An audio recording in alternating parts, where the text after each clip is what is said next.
BJP జాతీయ కార్యవర్గ సభ్యులు నూతనంగా ఎన్నికైన శాసనమండలి సభ్యులు శ్రీ సోము వీర్రాజు గారు ఈరోజు వందే భారత్ ఎక్స్ప్రెస్ లో గుంటూరు రైల్వే స్టేషన్ కి వచ్చిన సందర్భంగా బీజేపీ గుంటూరు జిల్లా ఆధ్వర్యంలో శాలువా కప్పి గజమాలతో పెద్ద ఎత్తున ఘన స్వాగతం పలికారు. BJP MLC Somu Veerraju comments. Chandrababu Naidu నాయకత్వంలో రాష్ట్రం అభివృద్ధి చెందుతోంది. దేశం అన్ని అంశాల్లో మోదీ నాయకత్వంలో విస్తరణ జరుగుతోంది. 2019 తర్వాత రాష్ట్రానికి రాజధాని లేకపోవడం మన దురదృష్టకరం. రైల్వే స్టేషన్లు, హైవేలు ఆధునీకరణ చేయటం సంతోషం. రాష్ట్ర ప్రభుత్వం ఏ ఆమోదాలు పంపినా నిధులు మంజూరు చేయడానికి సిద్ధంగా ఉంది. కూటమి ప్రభుత్వంలో పెట్టుబడులు పెట్టేందుకు ముందుకు వస్తున్నారు. పోలవరంపై విఘ్నత లేకుండా వైసీపీ నాయకులు ప్రవర్తించారు. గడిచిన వైసీపీ పాలనలో అభివృద్ధి కుంటుపడింది. రాహుల్ గాంధీ మతతత్వ రాజకీయాలు చేస్తున్నారు. వక్ఫ్ బిల్లులో మహిళలకు ప్రాధాన్యం ఇస్తామని చెప్పాం.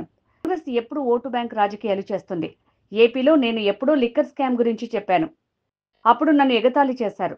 చీప్ లిక్కర్ ఎక్కువ రేటుకు అమ్మి డబ్బులు దోచుకున్నారు. వైసీపీ ప్రభుత్వంలో లిక్కర్పై పెద్ద ఎత్తున అవినీతి జరిగింది. లిక్కర్ స్కామ్ పై సమగ్ర విచారణ జరపాలి. విజయసాయిరెడ్డి బీజేపీ పార్టీలోకి ఎప్పుడొస్తాడో తెలియదు.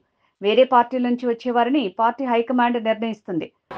కేంద్రం పోలవరానికి సంబంధించిన నిధులు ఇవ్వడం, రాష్ట్ర ప్రభుత్వం దానికి అనుగుణంగా అడుగులు వేయడం, దాంట్లో ఈ రాంబాబు గారు అస్తమానం దీనికి ఎత్తు తగ్గిపోతుంది అన్ని టెక్నికల్స్ మాట్లాడతారు తప్ప వాళ్ళున్న 5 సంవత్సరాల్లో పోలవరం అన్నీ కట్టిన ప్రతిదీ దెబ్బతిండడం తప్ప బైండ్ వాళ్ళు పోవడం, వీటిని మరమ్మతులు చేసే పరిస్థితి వాళ్ళ దగ్గర లేకుండా పోయిన సందర్భం ఇవాళ ఎత్తు తగ్గిపోతుంది ఇదే బాధ.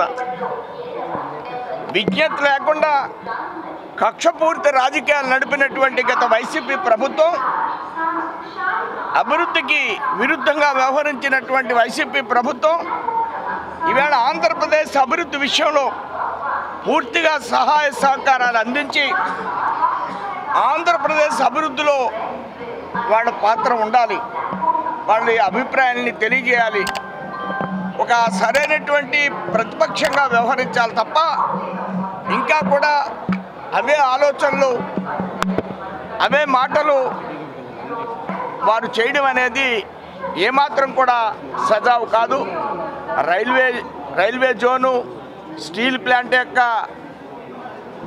ఆదుకునేటువంటి విషయం 11,000 కోట్లు ఇవ్వడం కానీ, పోలవరం గురించి కానీ, క్యాపిటల్ గురించి కానీ అన్ని అంశాల్లో ఈవేళ కేంద్రం, రాష్ట్రం, కూటమి కలిసి పనిచేయడం ఆంధ్రప్రదేశ్ భవిష్యత్తుకి మంచి మార్గాలు పడుతున్నాయని మీ ద్వారా నేను తెలియజేస్తున్నాను. Thank you.